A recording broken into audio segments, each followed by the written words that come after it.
Welcome to వార్త. నేను దేవా. సనత్ నగర్ టిమ్స్ ఆసుపత్రులకు సంబంధించి మాత్రం BRS party working president KTR మాజీ ముఖ్యమంత్రి కేసీఆర్ హయాంలోనే పేద ప్రజల కోసం దాదాపు 1200 కోట్లు ఖర్చు చేసి మరి టిమ్స్ ఆసుపత్రి నిర్మించామని చెప్పుకొచ్చారు.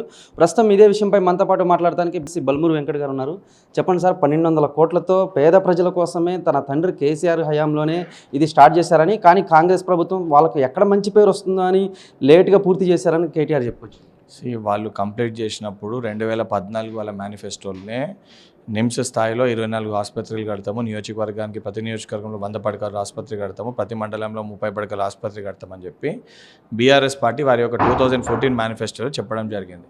2014 మేనిఫెస్టోలో పెడితే ఆ జియో 2022లో జియో ఇచ్చారు టిమ్స్కి సంబంధించి. అది కూడా ఇప్పుడు కోవిడ్ తర్వాత ప్రజలందరూ ఇబ్బంది పడి హాస్పిటల్ సేవలు సక్కలేవు తెలంగాణ రాష్ట్రంలో దుమ్మెత్తిపోస్తుంటే భయంతో ఆనాడు ప్రారంభించినప్పుడు మొదట టిమ్స్ ప్రారంభించినప్పుడు గచ్చిబౌలిలో స్టేడియంలో ఒక బిల్డింగ్ తీసుకొని దానికి టిమ్స్ బోర్డు పెట్టి డెప్యుటేషన్లో గాంధీ ఉస్మానియా డాక్టర్స్ని పంపించి వైద్య సేవలు అందుబాటులోకి తీసుకొని వచ్చారు. ఇవి ప్రారంభించిన ఇవి కూడా శంకుస్థాపనలు చేసి కేవలం 13 నుంచి 14% పనులు మటుకే పూర్తి చేశారు. కాంగ్రెస్ ప్రభుత్వం అధికారంలోకి వచ్చినాక యుద్ధ ప్రాతిపదికన ఈ హాస్పిటల్స్ని కంప్లీట్ చేయాలని చెప్పి గౌరవ ముఖ్యమంత్రి రేవంత్ రెడ్డి గారు, దామోదర్ రాజనరసింహ గారు, కోమటిరెడ్డి వెంకటరెడ్డి గారు ఎప్పటికప్పుడు రివ్యూ చేసి ఈ హాస్పిటల్స్ని ఈ రోజు అంటే ఇంకొక నెక్స్ట్ 1-2 మంత్స్లో అందుబాటులోకి తీసుకొచ్చే ప్రయత్నం చేస్తుంటే ఆఖరి నిమిషంలో వెళ్ళి నార్సిస్టిక్ పర్సనాలిటీ అంటే తనను తాను గొప్పగా చూపించుకునే ప్రయత్నంలో భాగంగా మేమే చేసినామని చెప్పి చూపించుకునే ప్రయత్నంలో భాగంగా కల్వకుంట్ల తారక రామారావు ప్రయత్నిస్తారు.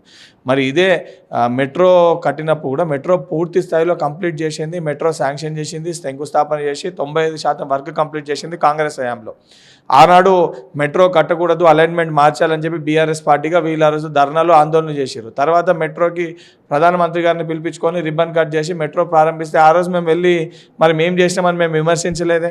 ఇవాళ ఎందుకు కల్వకుంట్ల తారక రామారావు ఈ నార్సిస్టిక్ పర్సనాలిటీ తోటి మేమే గొప్ప అని చెప్పి చూపించుకునే ప్రయత్నం చేస్తున్నాం. ప్రజలు హర్షించరు. ఇప్పటికన్నా ఇటువంటి బిహేవియర్ని మానుకోవాలని చెప్పి కేటీఆర్కి మీ ద్వారా సూచిస్తున్నాం. అంటే తన తండ్రి కేసీఆర్ ముందు జాగ్రత్తతో రోగుల ఒక బంధువులు అంటే అటెండర్స్ కూడా సముదాయం ఒకటి ప్రత్యేకంగా 200 పడకల సముదాయాన్ని కూడా కల్పించారు. అంటే అంత ముందు చూపున్న నాయకుడు కేసీఆర్ అని చెప్పుకోవచ్చు.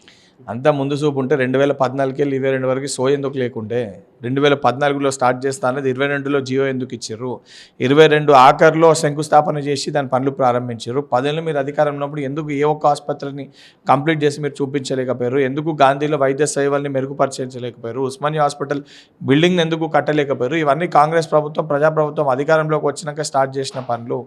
ఎందుకు మేము చేస్తున్న దాన్ని జీర్ణించుకోలేక మాకు మంచి పేరు వస్తుందని మేము చేసినామని చెప్పి చూపించుకునే ప్రయత్నం చేస్తారు.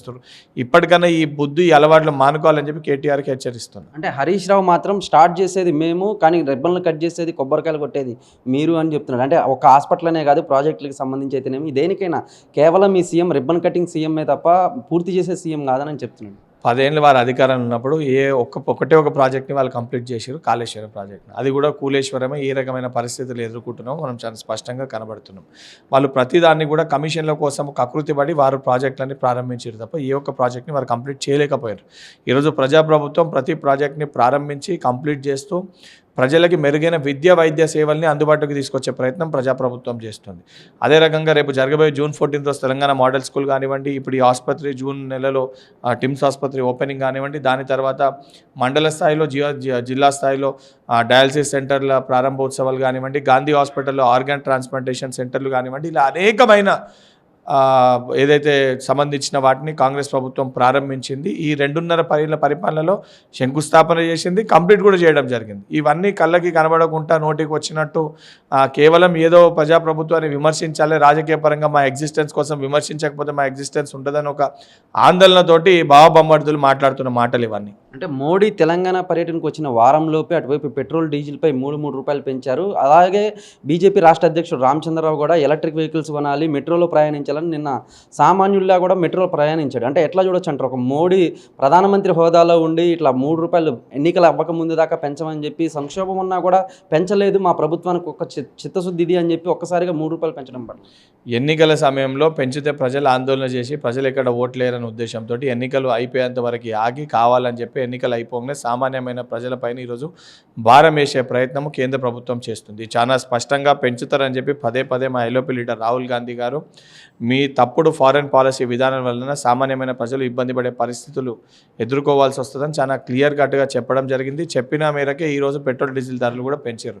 రామచంద్రరావు గారు, నరేంద్ర మోడీ గారు వాహనాలు తగ్గించుకొని నరేంద్ర మోడీ గారు, రామచంద్రరావు గారు మెట్రోలో ఒకరోజు ప్రయాణం చేసి చూపించడానికి బాగుంటుంది. కానీ సామాన్యమైన మధ్యతరగతి పేద తరగతి ఏదైతే ప్రజలు వాళ్ళు టూ వీలర్స్లో స్విగ్గీ, జొమాటో ఇలా గిగ్ వర్కర్స్ వాళ్ళు కేవలం పెట్రోల్ డీజిల్ రూపాయి కూడబెట్టుకొని కష్టపడి డెలివరీస్ చేసుకుంటూ పెట్రోల్ డీజిల్ రేటు పెరిగితే కనీసం వారికి ఏం మిగిలిన పరిస్థితి ఉంటుంది. మరి అసంటి సామాన్యమైన ప్రజలకి మరి కేంద్ర ప్రభుత్వం ఏం పనిచేస్తుందో ముందు దానిపైన చెప్పాలి తప్ప ప్రజల్ని రిస్ట్రిక్ట్ చేసి ప్రజల్ని మీరు తక్కువ చేసుకోవాలని చెప్పి ప్రజలపైన భారం ఈ రకంగా ఇండైరెక్ట్గా నెట్టే ప్రయత్నం చేయడం అనేది సరైన పద్ధతి కాదు.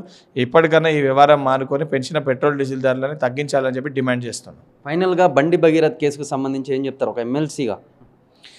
ఎవరన్నా కూడా తప్పు చేసినప్పుడు బాధ్యత గల పదవిలో ఉన్నప్పుడు మన కుటుంబ సభ్యులు ఎవరైనా తప్పు చేసినా, మన పిల్లలు తప్పు చేసినా వాళ్ళని చట్టం ముందుకి తీసుకొని వచ్చి ఏదైతే విచారణకి సహకరించాల్సిన బాధ్యత మన పైన ఉంటుంది. బేటీ బచావో బేటీ పడావో మేము మహిళలకి పెద్దపీట వేస్తాము, మహిళా రిజర్వేషన్ తీసుకొని వస్తామని చెప్పిన భారతీయ జనతా పార్టీ నాయకులు, రాముని సీతని గౌరవిస్తామని చెప్పుకునే భారతీయ జనతా పార్టీ నాయకులు ఈరోజు ఒక సగటు మైనర్ మహిళకి భారతీయ జనతా పార్టీ కేంద్ర మంత్రిగా ఉన్న తన కొడుకు ఈ రకంగా వివరించినప్పుడు కనీసం భారతీయ జనతా పార్టీ నాయకులు ఎవరు కూడా స్పందించని పరిస్థితి, విచారణకి సహకరించని పరిస్థితి. రామచంద్రరావు మా పార్టీకి సంబంధం లేదని చెప్పుకొచ్చింది. అంటే కేంద్ర మంత్రి ఉన్న బండి సంజయ్ని తన పదవిలోకి వెళ్ళి బర్తరఫ్ చేసి పార్టీలోకి వెళ్ళి సస్పెండ్ చేసి మాకు సంబంధం లేదని చెప్తే బాగుంటుంది. వాళ్ళ పార్టీకి సంబంధించిన ఒక వ్యక్తి ఈ రకంగా ఈ రకమైన ఒక అగత్యానికి పాల్పడ్డప్పుడు, ఈ రకమైన చర్యలకి పాల్పడ్డప్పుడు వాళ్ళ పార్టీలో ఉన్న వ్యక్తి చేసినప్పుడు 100% భారతీయ జనతా పార్టీకి లింక్ అయి ఉంటుంది. అండ్ బండి సంజయ్ కొడుకు బండి సంజయ్ ఎన్నికల్లో భారతీయ జనతా పార్టీ కండువా వేసుకొని భారతీయ జనతా పార్టీ కోసం ప్రచారం చేసిన వీడియోలు కూడా ఉన్నాయి. ఇవన్నీ అయినాక కూడా ఇప్పటికి కూడా సిగ్గు లేకుంటే ఈ రకంగా వాళ్ళు మాట్లాడడం అనేది చాలా సిగ్గుచోటు. చూశారు కదా, మొత్తం మీద కనుక మనం చూసుకున్నట్లయితే టిమ్స్ హాస్పిటల్కి సంబంధించి కాంగ్రెస్ హయాంలోనే పూర్తయిందని, బీఆర్ఎస్ హయాంలో కేవలం 14% మాత్రమే పనులు పూర్తయ్యాయని కేటీఆర్ పూర్తిగా అవాస్తవాలు చెప్పుకొచ్చారని అయితే మాత్రం ఎమ్మెల్సీ బల్మూరు వెంకట్ చెప్పుకొచ్చారు. కానీ మన కార్తీక్తో దేవ వార్త, హైదరాబాద్.